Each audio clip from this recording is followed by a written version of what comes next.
Today we're going to talk about 4 basic chord voicings every jazz musician should know. Now notice I said every jazz musician and not every jazz pianist. And that's because these 4 are kind of the foundation of voicings in this music. And even if you don't play piano, they can come in handy, especially for arranging and for even just like quick arranging on the fly. If you know what these voicings are, that can be very handy. If you are playing with a pianist who plays these voicings and you understand sort of the basic fundamental concepts of them, you can kind of intuitively know where they might be going or know where the harmony could take them or what their options are, and that could help you play with them as a bass player, as a drummer, as a soloist, what have you. And if you're a pianist, you probably do know these voicings. If you don't, you should for sure. And if you don't know them in all 12 keys really, really well, now's the time. Don't waste time because these are super fundamental. All right, so let's get going. The first is a rooted voicing. We're going to call it the 2+3 or the 3+2 or the 3+3, whatever you want. It doesn't really matter how you voice it on the piano. I know some people are very particular about this, but for me, it's more about the concept of how these voicings are structured. These are rooted two-handed voicings. I'm going to say 3+3 for this demonstration. And the concept is very simple. In the left hand, you have the root and the shell, if you're doing 3 in the left hand, right? So if we're doing a 2-5 and E flat, the first chord is F minor 7, and we want the root and shell in there. So I'm going to do F, which is the root. Now the shell is the 3rd and the 7th, or the 7th and the 3rd. So we'll do the 7th E flat.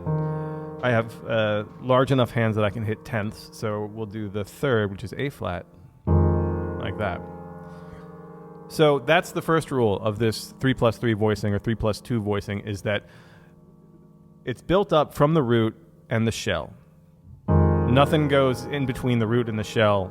Everything is on top of that. Now, in your right hand, now is where we add the colored notes. Like we add, the 9ths and the 11ths and the 13ths and all the alterations for altered dominance. So for this F minor 7, I'll add the 11th.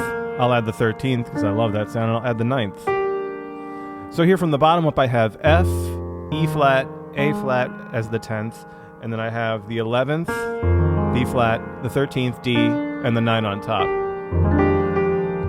Beautiful voicing, very, very handy, easy to understand. What's great about this too, if you don't play the piano, is you can really see with these voicings how they're set up, the extensions, and how they sound against the root and the shell. I mean, because it's literally split by the hands. All right, now the second chord of this 2-5 is the B flat 7. So we need root and shell in our left hand. So B flat is the root, D is the 3rd, A flat is the 7. Now, so this is good voice leading, by the way, from the 2. Right, so root, 3, 7 of B flat. And now we're going to add some pretty notes. We'll add the flat 9. We'll add the, sharp 11. And then we'll add the natural 13. So coming from that F minor 7, again, nothing but root and shell in the left hand on both of these.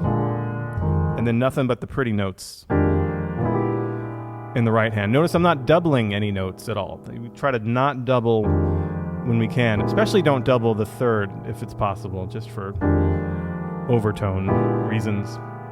Okay, so the 1 is E flat major 7. We're going to use a 6-9 chord.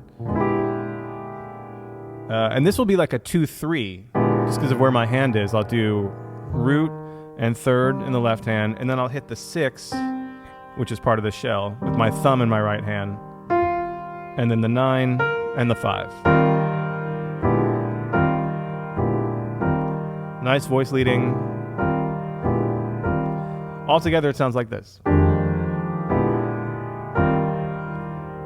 Pretty standard, but something that I think every jazz musician should know how to do and how to structure. Again, from the bottom up, it's the root and then the shell, and then any of the pretty notes. We're talking the 9th, the 11th, the 13th, the 5th, and then any altered extensions that you want to do, especially on dominant chords. You could do it on the 1, 2 with that sharp 11, but anything like that is easily built with this basic chord voicing. Okay, So the next one, number 2, out of our 4 basic chord voicings every jazz musician should know is block chords or closed voicings or lock hands or whatever you want to call it. This is a 5-note voicing, and for our purposes here, it doesn't really matter what scale you're using. It's octaves. The left hand is playing just one note, the octave of the top note of the chord, and then the right hand is filling in whatever chord it is. So in this case, we'll do C major 6, C, E, G, A, C. C major 7 with the 7 on top, B, C, E, G, B.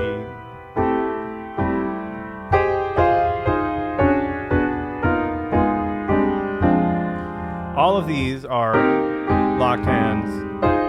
And then there's the 6 diminished thing, which we'll get into actually on Friday, the Barry Harris thing. That works really well with this style of voicing. But these 5-note voicings where you have octaves spread between the hands and then filling in, you always want to have the shell and then another color note. You could do clusters like this. It's pretty open. The only rule is that octave. And the variant on this is a drop 2, where you take this and the second from the top, you drop it down. It's the most common. Just a block chord, dropping that. And this is the block chord with the locked hand or the closed voicing. Okay, number 3 is fourths and so what voicings. These are related because fourth voicings are just voicings literally built in fourths. Could be 5-note, could be 4-note, could be 6-note. Could be built diatonically, like on a dominant chord. Here's an F7 built from the 7th. Or it could be built in fourths with a third on the top, either a minor third or major third. These are the so what voicings. Fourth, 4 fourths, and then the major third. Okay, what's crucial about these is these are easily moved around diatonically. So if I'm in the so what voicing with the fourths with the major third on top, we're in D minor here, so diatonically it's all white keys on the piano, and you've heard pianists overuse this a million times. You could just move it up diatonically, and it works in other keys.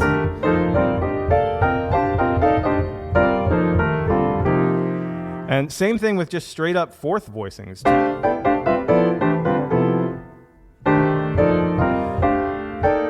Like these dominant diatonic, you get some nice clashes, you get some nice intervals. I love that one with the tritone on top. So those are fourth voicings, so what voicings, crucial to understand, especially for modal harmony and stuff like that. Really get you that nice chordal sound. All right, and so the very last basic chord voicing every jazz musician should know are spread voicings. The only rule with this is that we have a voicing in the left hand. It could be a block chord, it could be a cluster, it could be a fourth voicing, whatever basic left hand voicing you want to do. And then octaves in the right hand with a note in the middle, either a fourth up from the bottom or a fifth. So let's say we're doing A flat major 9. Literally have just an A flat block chord, A flat major 7. Then I have the 9th, I'll do the 13th, and then the 9th. So my upper extensions are here in this spread. This could be an F minor 7. And then check it out. So if I want to do a B flat 7, I do the shell, and then I'll do an altered thing, flat 13, flat 9, sharp 11, flat 9, to the E flat, again, the 2-5. So that's the only rule, and you can move these up and down, keeping the left hand the same.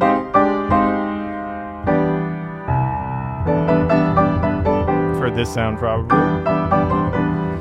These are very, very useful. These are also really great if you're arranging for a larger ensemble. You can build some big sounds with this. And when you hear a piano player do it, get out of the way because it's thick and it covers a lot of ground. All right, so that's it for the first solo you'll hear it ever. Hope you enjoyed this. We'll be back tomorrow with the piano and Friday at the piano. And if you want to hear any kind of topic from us, you can go to you'llhearit.com. You could pick up your You'll Hear It t-shirt. You could leave your 7-star review only, please. And yeah, leave us a question. You can leave us a voicemail, and we're happy to answer whatever we can. So until next time, You'll Hear It.